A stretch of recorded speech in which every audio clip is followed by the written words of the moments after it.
You are now watching the Innovation Box podcast brought to you by Mark Price Engineering Limited.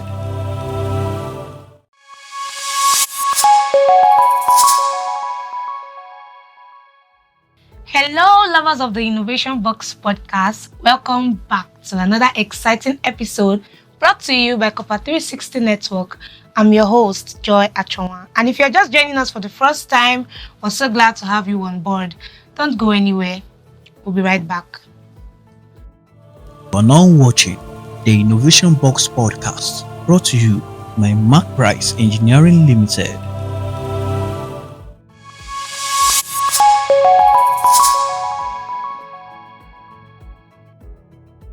In the studio with us today, as you can see, we have familiar faces. We have the praise Adeagbo. Adeagbo.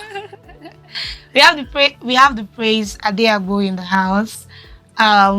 We're so glad to have you on set today. And also we have Prince Daylight, an anchor at EBS Copa's Diary. Welcome. Thank you so much. Thank you. We're so glad to have you today. Thank you, Joy. Studio. Yeah. I want to ask you, the praise Adeagbo, how does it feel sitting on the other side? Oh, wow. This one that you firstly giving me the praise Adeagbo, it's looking like you've given me an acronym. Anyway, to your question, how I feel right now, I feel very special. I feel like a special being. You're putting a cap for me today. I'm not here, but I'm here as a guest. Yeah, I feel very excited and fulfilled that because I've been listening to other core members do their projects and all of that, and tada, I'm here. It's your turn. Yeah, it's my turn. Thank you. Okay. Yeah. So how was your project like? I heard that you just rounded up your project recently. How did it go? And how you doing your own project? All right. So I carried out a project at a special school in Benin, already local government. Yeah. And it is geared towards inclusive education, which aligns with the Sustainable Development Goal number 4, which is quality education.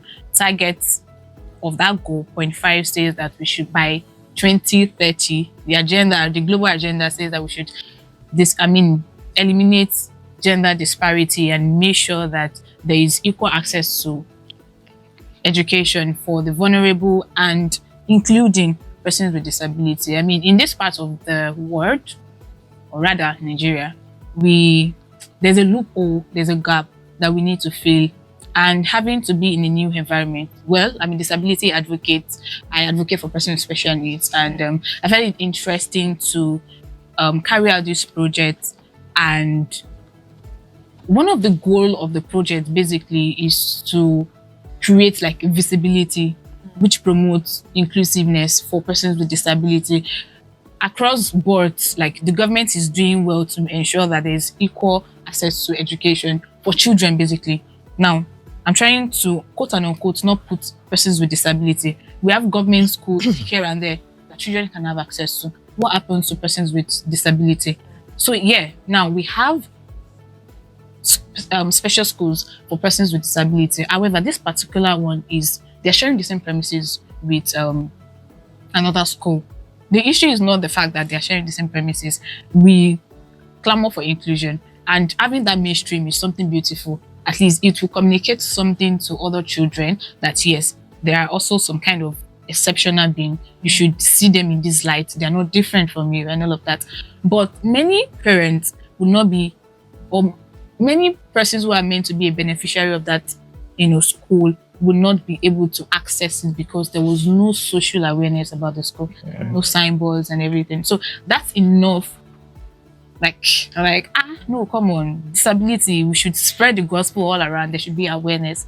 That was the reason I carried out that project, just to ensure that we promote inclusiveness of persons with disability. Okay, so you're saying that your project was about creating awareness about the school, the presence of the school and that community. Okay. To reduce out of school children and also to increase enrollment, because by 2030 we want everybody to have access to quality education. So if nobody is aware that school is there, it means that we keep having out of school children or rather would have no enrollment at all. Wow, that's Thank you. beautiful. Thank you. I mean, I think that would have helped a lot of people who, I don't even think a lot of people know that they could go to school. I mean, people with disabilities. I don't think their parents, especially if their parents are not, educated. They wouldn't know that they could actually enroll their children in schools. That was a beautiful one. Thank you so much. Moving on to the prince in the house. Yeah. The prince. It is the D for me. Yeah, the prince in the house. Yes, I'm giving people articles. Articles. Yes. That's nice. Yeah, actually, I'm the prince. We're so glad to have you. Thank you so much. Yes. I'd like you to tell us about your project, your just completed project. Yeah, all right. I love one being here with praise because it's as if maybe we have the same vision and the same purpose. I like posting something online. I would say two people, one purpose, one vision. Yeah, I think I'm also on education, SDG. So talking about quality education, talking about gender equality, and also I advocated quality, good water. So, my project was all about teaching, educating people, sensitization, creating this awareness.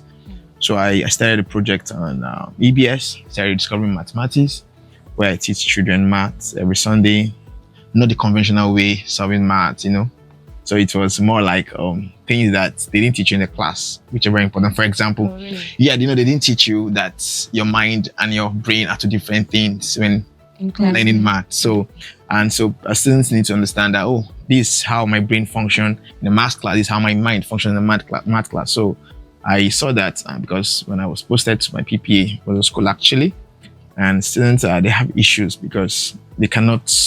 There's no cognitive articulation in learning, so they need money. At the same time, they want to learn, but they don't know. So then what I started doing was to see how to tell them that your mind needs to be developed. I need to be aware that there's a part of you that is your mind that you need to train. And there's also a part of you that is your brain, which is an organ which you need to also exercise and build.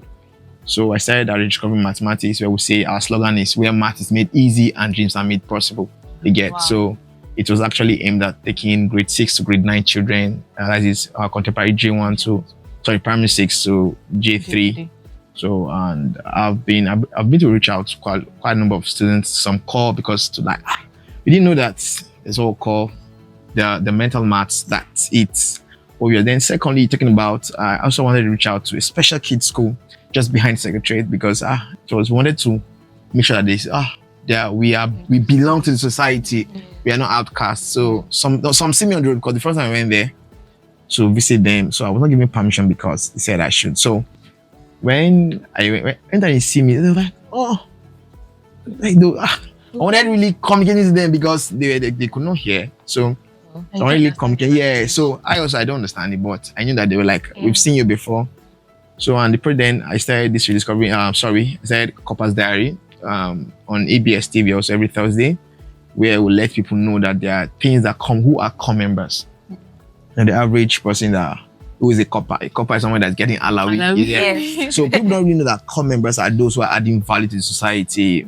So I brought that awareness that let's do stuff that will help the people of Edo State and Nigeria see that core members are really active, are really being part of the society, contributing to society. So I started that every Thursday while I do discovering mathematics every Sunday. Then in my PPI I engage training kids, leadership training, which and the sum total, if you see my project, the project is, we call it Relead Initiative Project. To re-lead. We're trying to bring leaders again. We're trying to that's why I tell you, I don't do politics. I do leadership. So because when you do politics, you try to manipulate people. Yeah. But when you do leadership, you're trying to help people, bring light out of people. So that is what I did in the project, helping people, young ones especially, getting direction, understanding what life is all about. Amazing. So I love what you did. Maybe we'll partner and something very good. All right, no problem. Yeah. That was amazing. So you're saying that in your project was about bringing up potential from Yeah. the younger generations. Exactly. Okay, so was mathematics involved in your project? Yes, I was like I told you, I was teaching math every Sunday because that is one of the subjects that is dreaded in these parts of Nigeria. Not generally, actually, but where I teach children have issue in maths. Okay, how would you mentioned wanting to go teach in the schools? Yeah, special kids. Special Yeah. schools. How would you have been able to communicate Yes. Okay. maths to them? Yeah, very well. Okay, it's actually not teaching them math that is the goal first. Like you said, awareness. We're trying to make them understand that okay, you are not outside the civilization, you are involved. You get. So we're trying to build that awareness in okay, we're not different from you. You're a special. When we say special here, actually, I don't like using that special here as a disadvantage. Then Yes. we're gonna say that okay, like I'm a short man, you get. So yeah. So when I was when I play volleyball, people like this short guy. What's that? But I took it as so I started learning how to jump, so I could lift very well. So I saw I was a special setter in volleyball. I was spiking very well. So you see, when I say they are special, there's something about them that they can give out to the community, the society. So I think so that will make society like look at this man. What's his name now? What's his name? Is it Hawkins?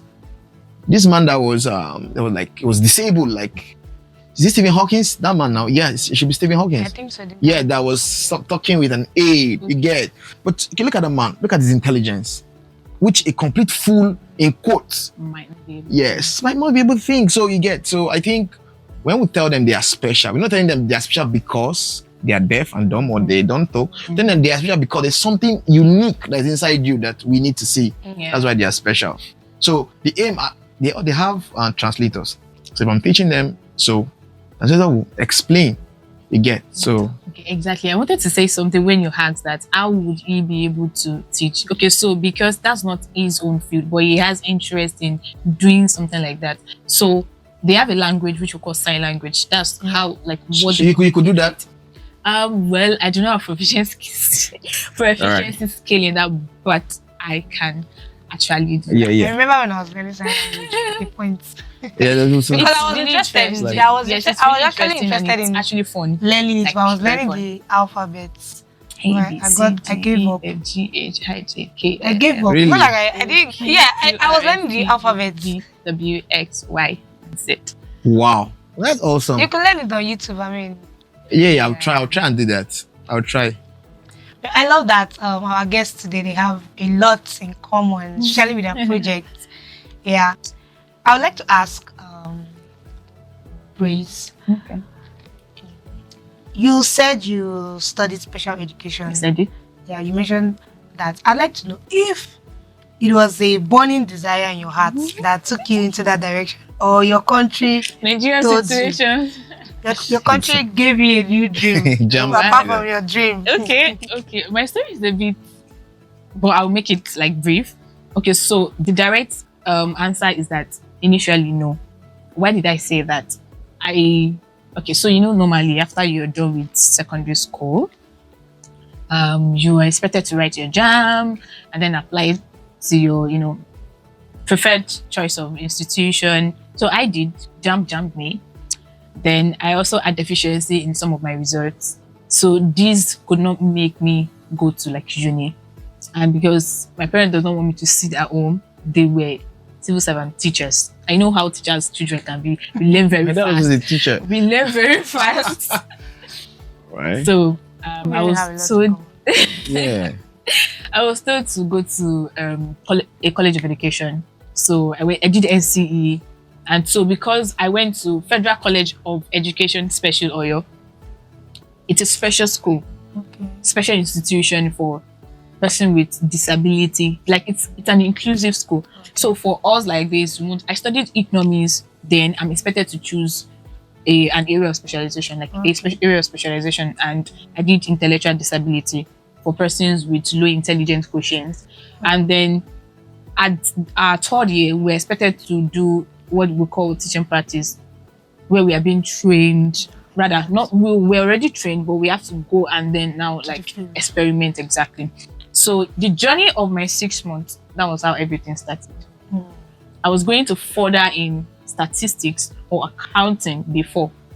But when I was doing my teaching practice, I felt the need for me to be present to further in special education. And that was how and why I pursued bachelor in special education. So you fell in love with it along the line. Yes. That's awesome. That's so cool. Thank Yeah. you. Well, what about you? All right. What did you study in school? I studied agri-economics and extension. That's a lot. You studied what? Agri-economics and extension. Oh, I thought you studied maths with all the maths mentioning. No. You can imagine. Right? Yeah. I mean, I was going to say, why you did you study maths in school? You know, did you love math that way? I did not love maths. I never loved math. That's what I said. I never loved math because I never loved math. Math something like everybody was a dread. I think in Yes. that was a J1, J2. People who understood maths in my class went up to 8. We are like 32.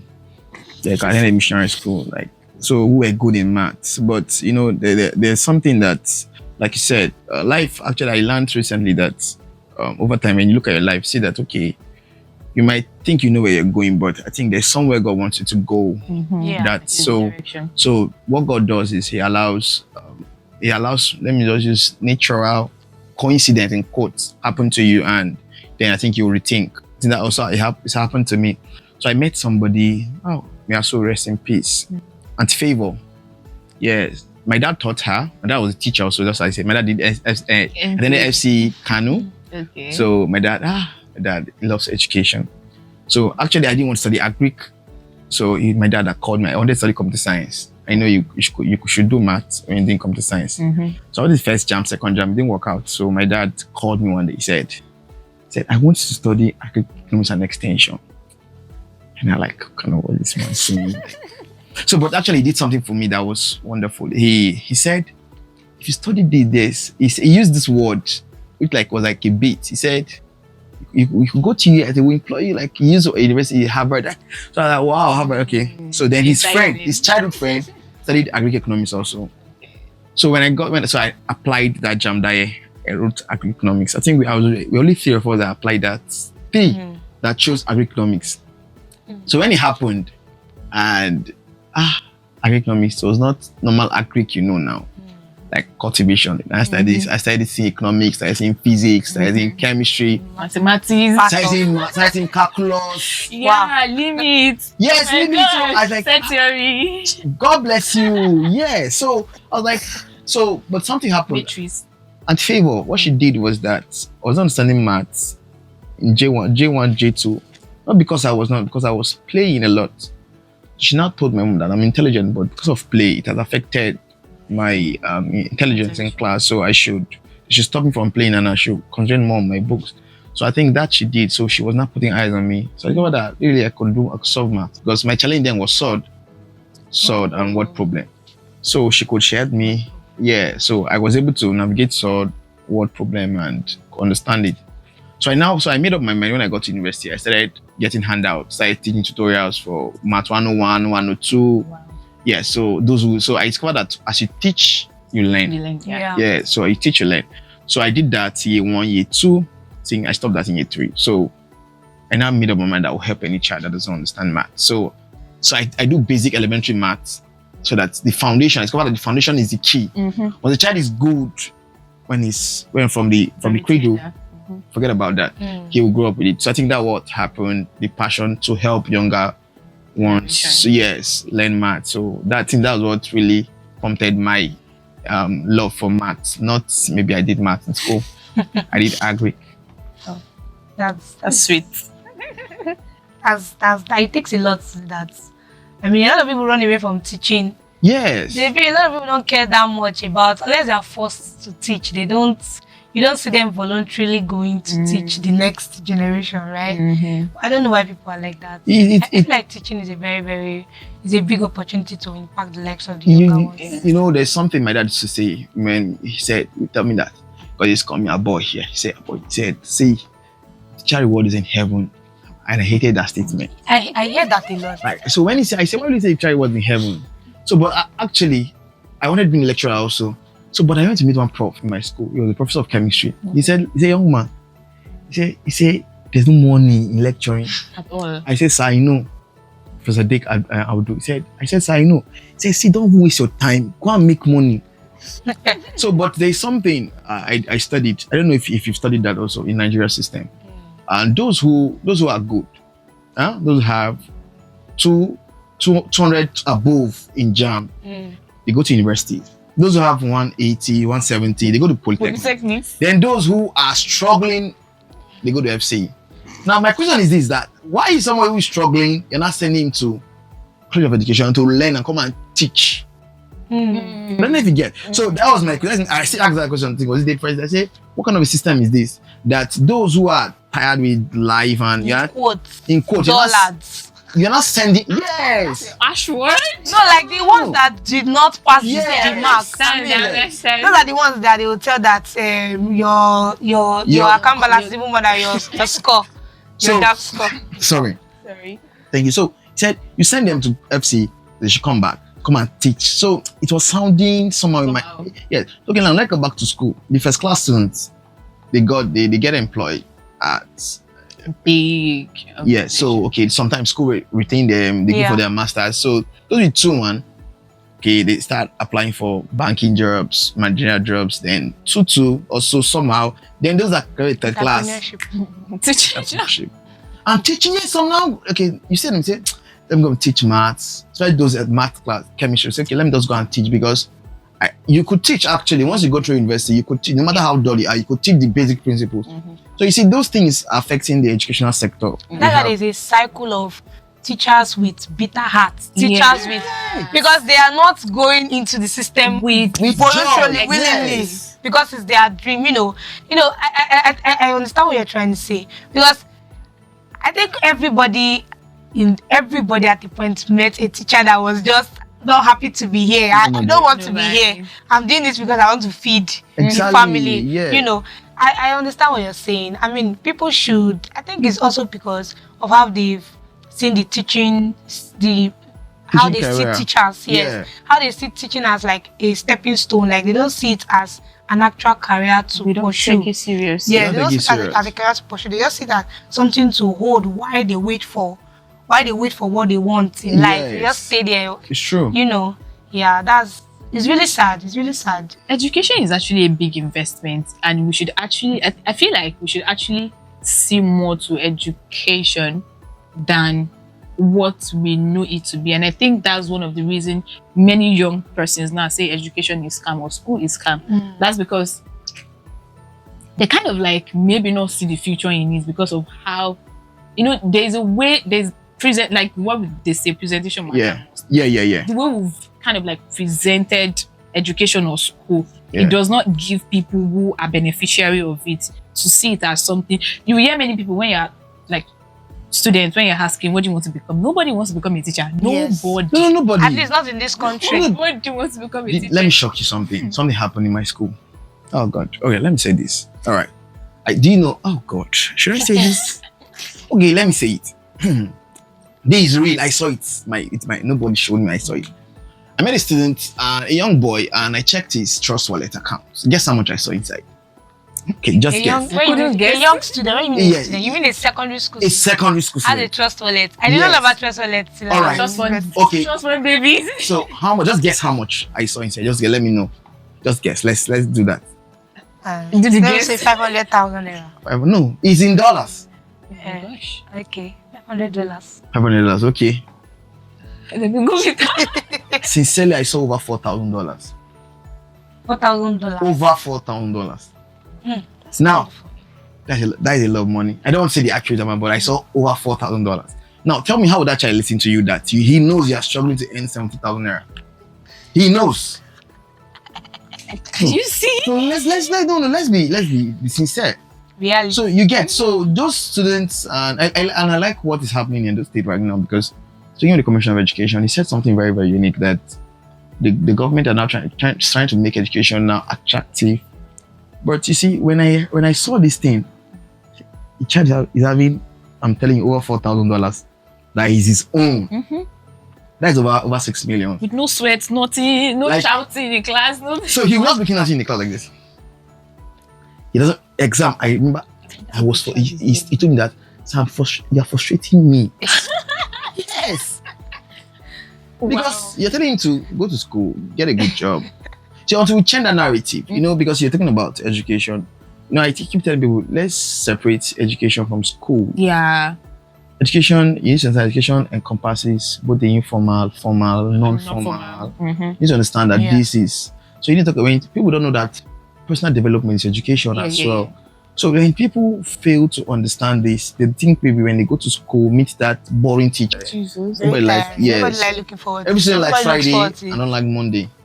So you see, so when imagine a child with that kind of psychology, how will he? So he feels the school itself. The limitation. Yes. And he could do more. That's what they see from home, safe. Yes. So you see, and when we are doing this, I think one of the way we should do that is that I think core members also are one of the tools to correct that notion. True. Because when you're sending core members to teach children, I think core members should be well educated enough to help these children break that barrier. That when we talk about education, please don't think about school. Don't think maths, first of all. Don't even think English. Don't think physics. Those difficult subjects. Don't think about, when you talk about education, think about yourself first. I want to grow, I want to learn, I want to become better. So not that I want to get a good job. No. Because that's what a lot of them are thinking. Because it's a program. It's not even waiting at the end of the tunnel. It's like the dividend. The job is not there at the end of the tunnel. There's no job. That's what I'm saying. The job is not there. So because when a child sit down, looks at, because most of the time when I go to, when I see core members and I see them, I say, oh God. Look, then they talk. When they frown at the fact that we were posted in school. Yes, and I keep saying, don't you know that you are really at the verge of changing lives?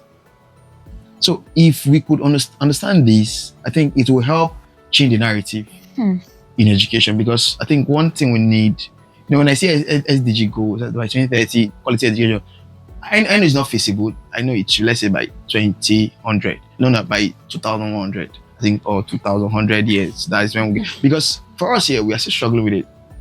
You don't compare us with Asia, you don't compare us with the Europe. So we are Africans, we are still struggling with education. So we are still trying to understand that education is, as Mandela says, is really a weapon of driving change in any nation. Yeah. So when we understand this, you remove your school, remove Federal University, Akure, remove Uniben, remove. When you say education, think about yourself first. Think about a better you. Yes, I think it will help. Self-professional, yeah. And even mind engineering. Yes, wow. This mind engineering is a we can't discuss that here because it's really is a large subject, very sensitive and very large. No, it's large because alone is large. No. You think you are learning, but actually your mind needs to be worked on. Because if your mind is not being worked on, education self will be like, you'll be frustrated. Very, very. Like so frustrated. I feel like there's a lot more we need to incorporate in our curriculum to actually make education really better. Like really better. Okay, I was saying something like you just said now. So, is it not an irony to be teaching a child in 2025? I see using a textbook of 2010, 2009. That thing used to annoy It's frustrating. And this child is in the latest phone. I was going to say that the educational system right now is not evolving at all. The way we are, the world is evolving, but then it's still the same. You still see them carrying Ugosigo.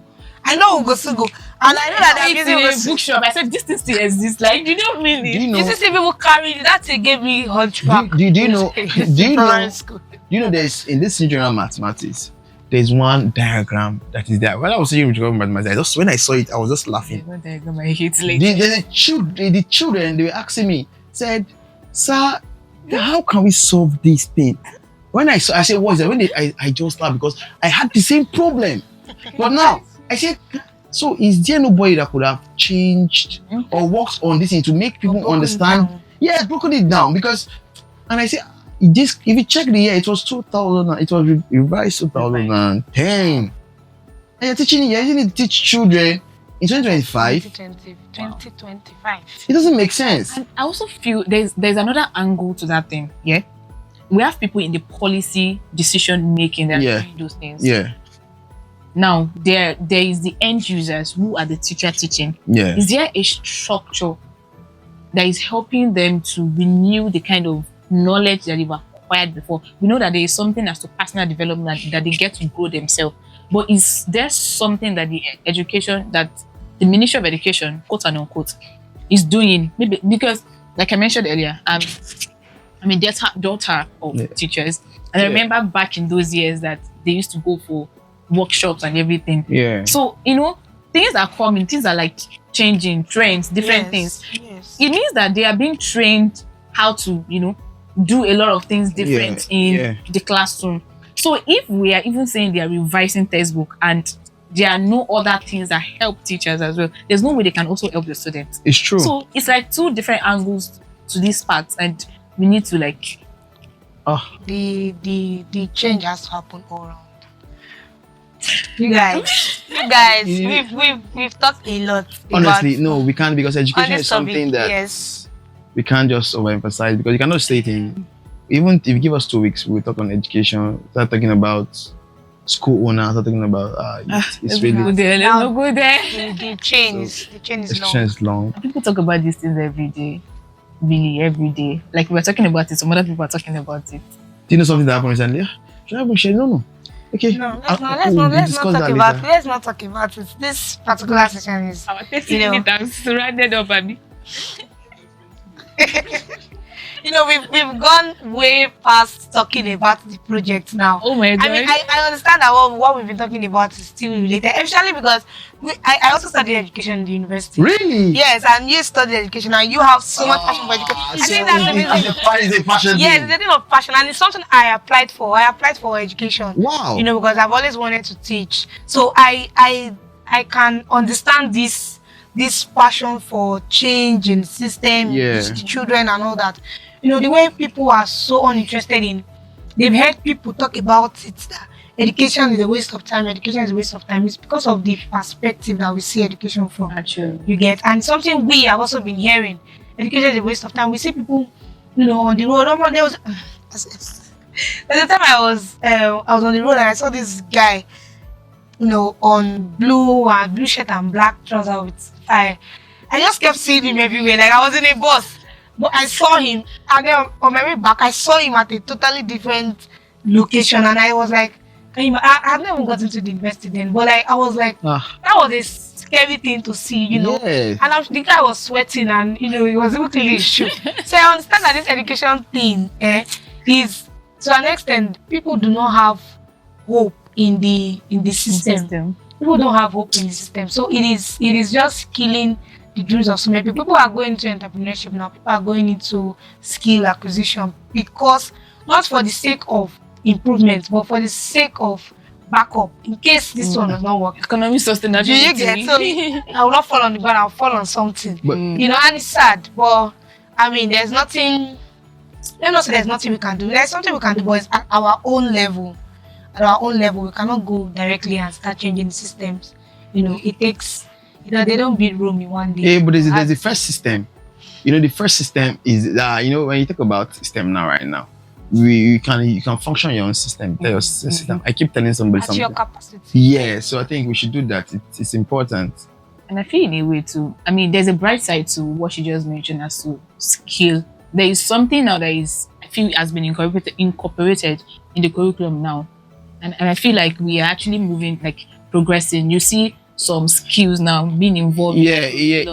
Like students can say, I want to learn fashion design as a course. As a course, not like I want to do doctor and all of, like nursing and all of that. I don't know if other schools did it, but we did CED in school. And I thought, you go learn a skill. Yeah. Like for that semester. I don't know if other schools did it. We did it to you. I think it's good, but I think they need to emphasize more. Not just do it in just one semester. Maybe. But you said something. Well, you just said something now that the aim why you do it, you don't understand it, is a backup plan. You see, actually, when you already in your mind, you giving up on your first action, your main action, you're trying to give a backup plan, your main goal. I think you're not moving forward. I keep telling people this because that's where they've kept us in Africa. They're telling every African now to learn a skill. And the funny part is that when we get much in this skill, exactly, what else?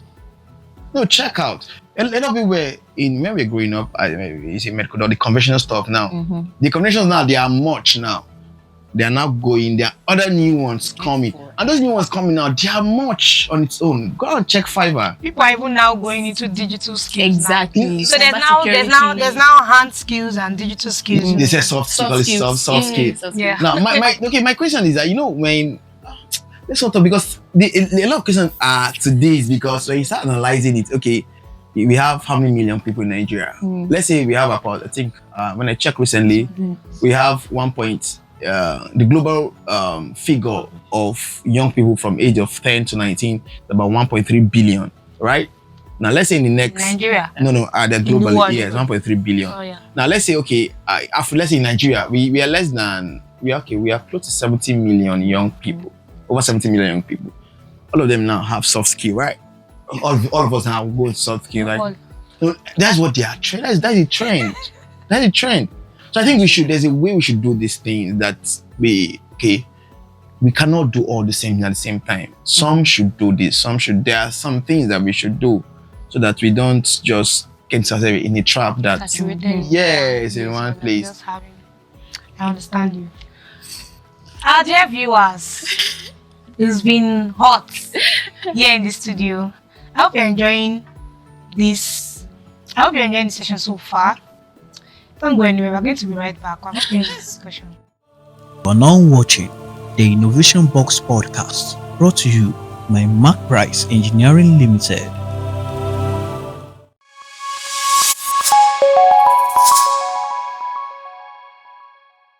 Welcome back. We've talked about a lot of things here in the studio. We've talked about the systems that we are all in. Well, going back to the topic on your project, I'd like to know, during the process of carrying out your project, did you have any kind of difficulty, challenges, maybe with finances or maybe with the community, Okay. Just let us know. In life, I feel like we really can't do without challenges, because without challenges, you will not be able to forge. Exactly. Yes. Sure. And there were points I was going to give up. I was not going to do it again because it took a lot on me, mentally. Shout out to my mom. She always called me every now and then. Okay, so back. The challenges were first and first, my health, in a way, came hindered me from reaching out to potential sponsors and all of that. You have to pitch, and that was not my thing. Oh God, I don't like doing that. Pitching, trying to convince people. Yeah. I love to talk about things I do, but when it comes to money, I know you cannot remove money from projects. Yeah. You can't remove money from projects. So other challenges which basically revolve around having to source funding for this, and then I think another challenge was myself, which has to do with my mind. Because when you feel like something is bigger than you, there's a way it kind of strain you, makes you feel stuck. So it took a lot for me to come out of that, and with the help of many people, and also with the fact that I'm still with the fact that I'm still I am an anchor rather on the show.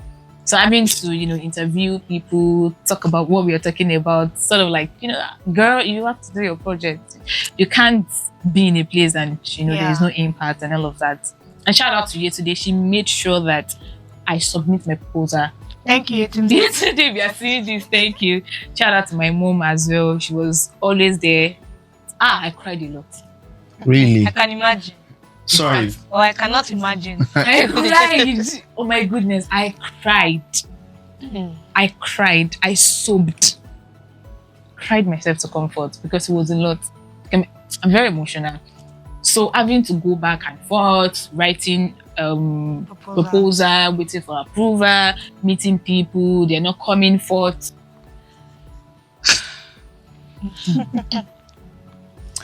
However, it was a success. At the end, it still happened. That's all that matters. I was glad that I was going to discontinue the project. I was going to tell them that I'm not doing. In fact, I already spoke with my project supervisor. I said, I'm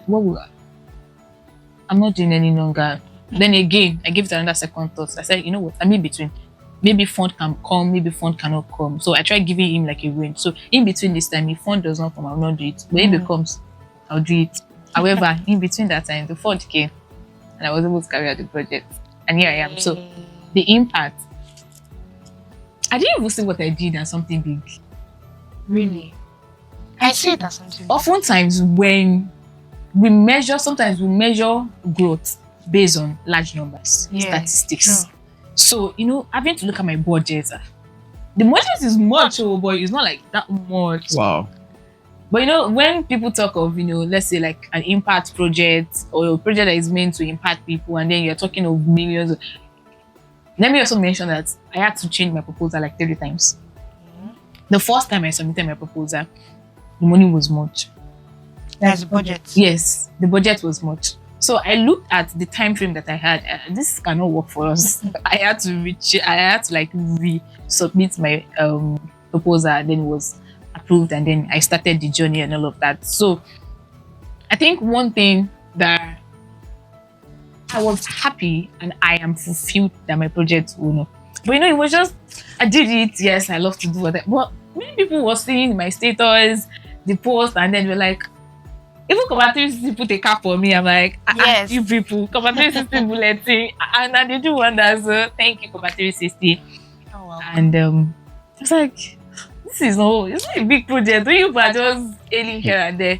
You know what it means? Do you know what she did? I know. I from what you said, it means a lot. I installed she installed signboard, Wow. directing people that this is where this school is. A school that nobody knew, people did not know existed. And then you did that. And then I know there are a lot of people with disabilities that like I said earlier, their parents have no ideas that their children could actually go to school. They're just out on the streets, maybe begging or asking for aid, But their parents could see that also there's actually a school for these children, so their children can actually turn out to be something, right? So that's what you did. Like, look at it in the future. Look at it that a lot of children, even not just now, maybe 5 years, 10 years from now, that signboard will still be there.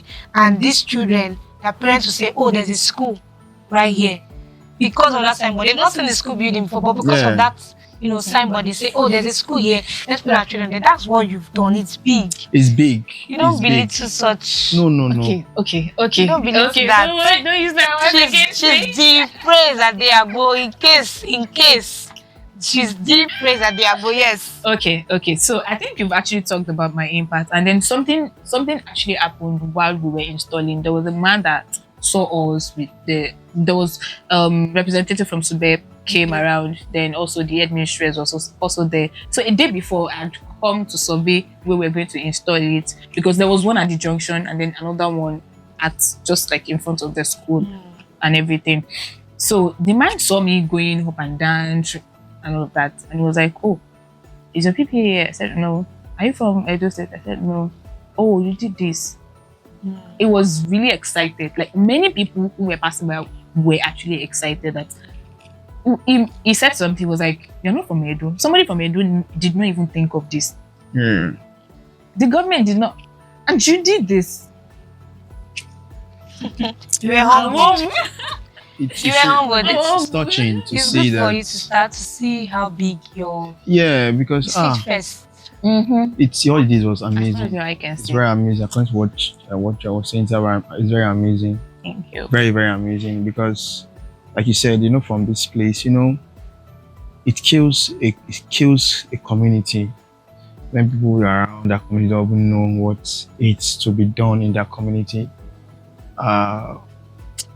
No, it's terrible, because you cannot even find that there's a problem in your community. So that shows that actually you have very high level of nation. Let me use the word nation preservation, right? Yeah, let's use that. And you could also build a nation. I'll use that. Yeah. So it's Nation builder. nation builder. Let's use that. Repair of the bridge. Yeah. Okay, that was what you did. Your project is a big thing, and it's really cool.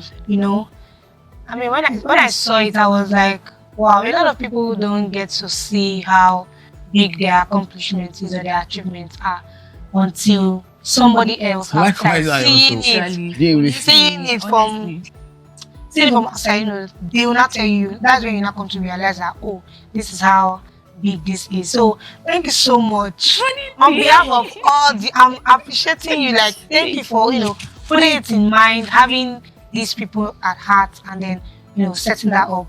Thank you very much. I feel we need to do something. It's very important. Yeah. We'll clap for you. Let's moving on to our next guest here. And I'd like you to, you know, tell us, right, about the challenges you face. Do you face any kind of challenge during your project? You know, Yeah. When you talk raising about, leaders. when you talk about challenge, you know, first of all, my project self, I didn't see it as a personal project, to be honest. It was until somebody said, I don't want to call, let me just hide. Yeah. Somebody said, what you did is very amazing. Send me a report of your project. Really, really amazing. I had to go and sit down. Do you know when I was thinking about budget, when I look at the budget, I didn't believe that was the actual what went the project, because I had MRC sponsored me. I would shout out to MRC for that. They really sponsored because I wanted to go on. I embarked on school outreach. So because I was working with Bluebird Africa. So I used Bluebird. So okay, let me reach out to school. Bluebird. Yeah, Bluebird Africa Educational Network International. Okay. Yes. Then also Zenchida Nigeria Limited also sponsored, and my MD also sponsored me. I want to say a very big thank you, sir. Yeah. That's loud. So because, do you know, okay, first of all, finance was a challenge because rediscovering mathematics for a quarter, which is a season, you need to pay 520,000. Yes, to be on TV.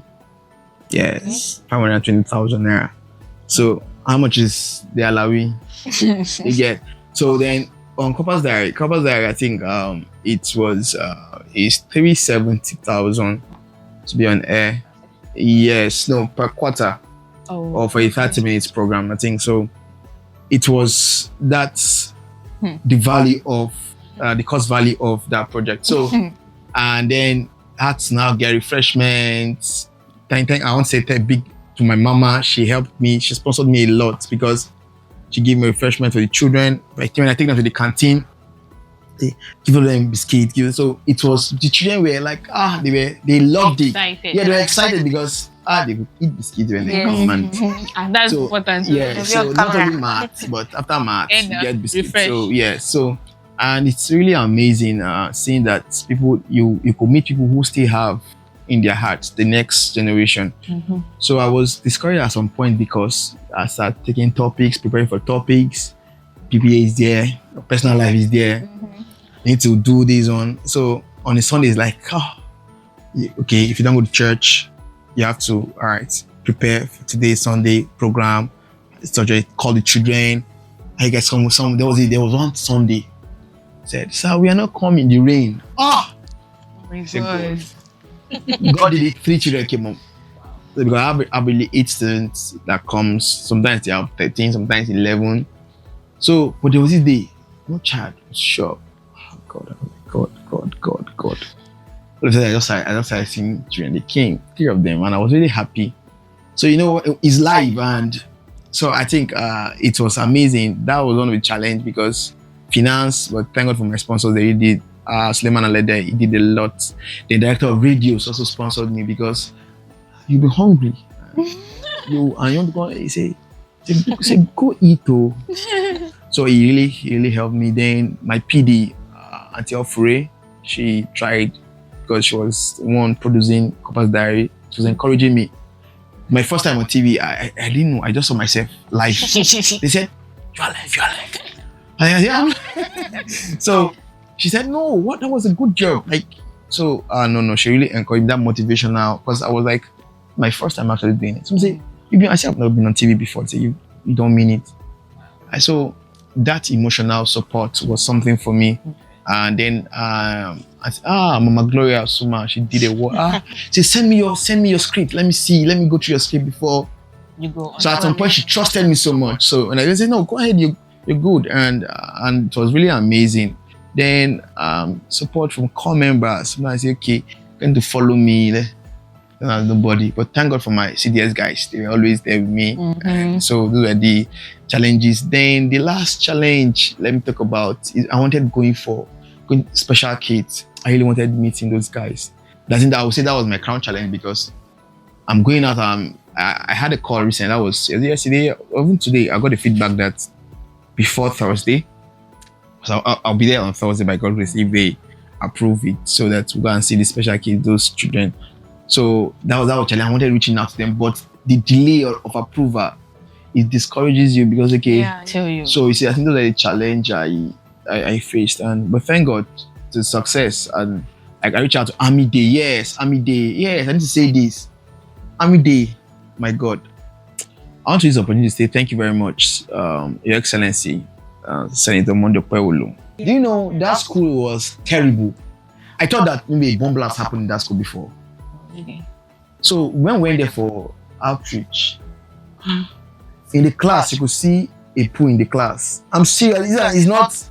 They say I was there. I saw it live. I stepped on it in the class. It's a small class, to be specific. Wow. But you know, today that school has a STEM lab. Wow. Yeah, it has a STEM lab. Like that school is completely. My God, the transformation there is absolute. Transformed. Yeah, it has been transformed because students who don't have chairs. So, but okay, what will I do now? The governor have done so. I say, okay, let me try. Let me teach them. Let's give them illegal migration awareness, teach them leadership development. Let them know that you guys can become the next leaders of tomorrow. So I think, thank you to your principal so much. He really encouraged. He gives us time, and I want to say that was a challenge. Doing a project in that school was a challenge. But I think that at the end of the day, the impact these projects have on the beneficiaries, right? They supersede exactly, and they give you this feeling of fulfillment, feeling of you thank God I pushed through. Yeah, then it's a story for another day. But like you said, I didn't know I was doing anything because I didn't really consider. Sorry, excuse me. This personal CDS stuff was not in my mind because I didn't. So I just let me just do something. Because my dad would always say, wherever you find yourself, add value to that society. That's what my dad would always tell me. I didn't know that what I was in was sorry, please, personal CDS. I said until somebody said, send me your report. Okay. Wow, I said Set up. the setup actually. So I had to do that. It's amazing actually seeing that the project happened in my time. Amazing. You are now watching the Innovation Box podcast, brought to you by Mark Price Engineering Limited.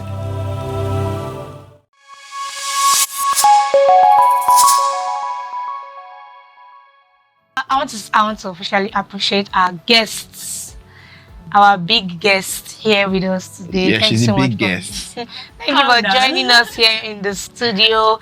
The Prince Adeagbo and the Prince in the house, Prince Daylight. Thank you so much. Thank you for sharing your story with us here Thank you. at the Innovation Box podcast. I'd like to know, what do you think about the KOPA360 Network Oh wow, interesting. and this podcast? And this Yes. okay, well, I mean, I've been a beneficiary. Should I use the word beneficiary? It's amazing seeing young persons do big stuff and then having a voice, like having to say what they've carried out, the impact. Yeah. Many people are watching and it's a big one, it's a laudable one. I've not seen something like this before and I'm glad to be part of this movement.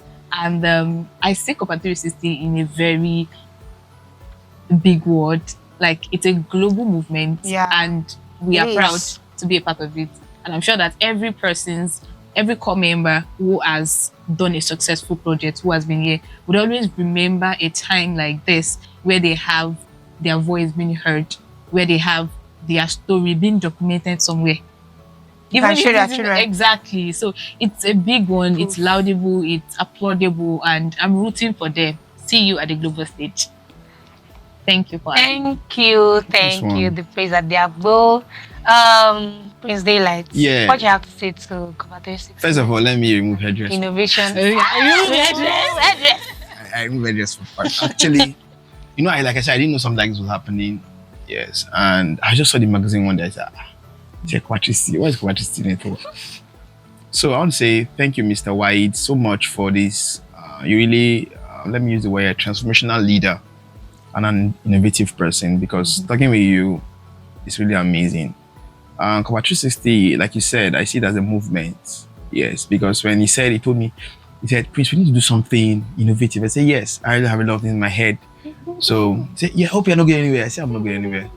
So I'm in Benin, and working with KOPA360, I believe it's not just going to end here, because this what I put it, this is just like the tip of the iceberg we've already seen. Yes, and honestly, yeah, it just gets started, and I know it's going to go not just global, it's going to go transformational, because it will evolve over time, actually. Sure. Because I love it, and I want to say a very big thank you for having me here. We're glad to have you. So one day I'll just see myself, hey, that guy, yeah. So thank you so much, Joy. I really appreciate it. Thank you so much. No, I really appreciate it. Just permit me to appreciate Mr. White. I didn't remember to say that.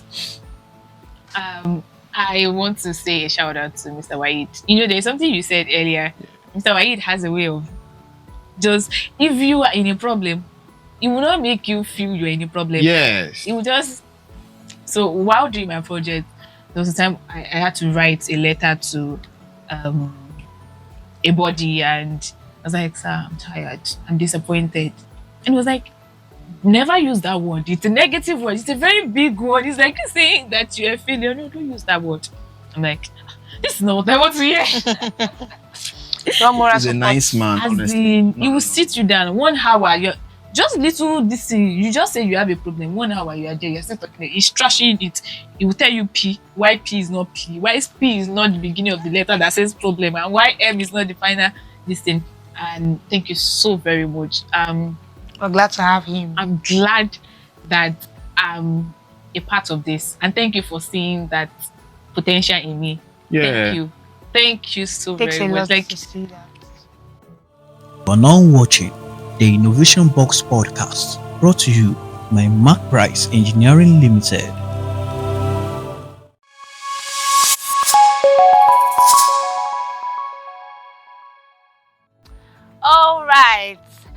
All right, viewers, I hope you enjoyed this session, because I did. It was quite interactive and quite educative.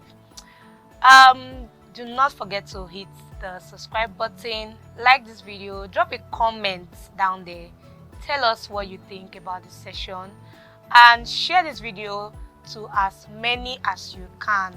I remain your host, Joy Achonwa. We'll see you in the next episode. Bye. All right, bye. You are now watching the Innovation Box podcast, brought to you by Mark Price Engineering Limited.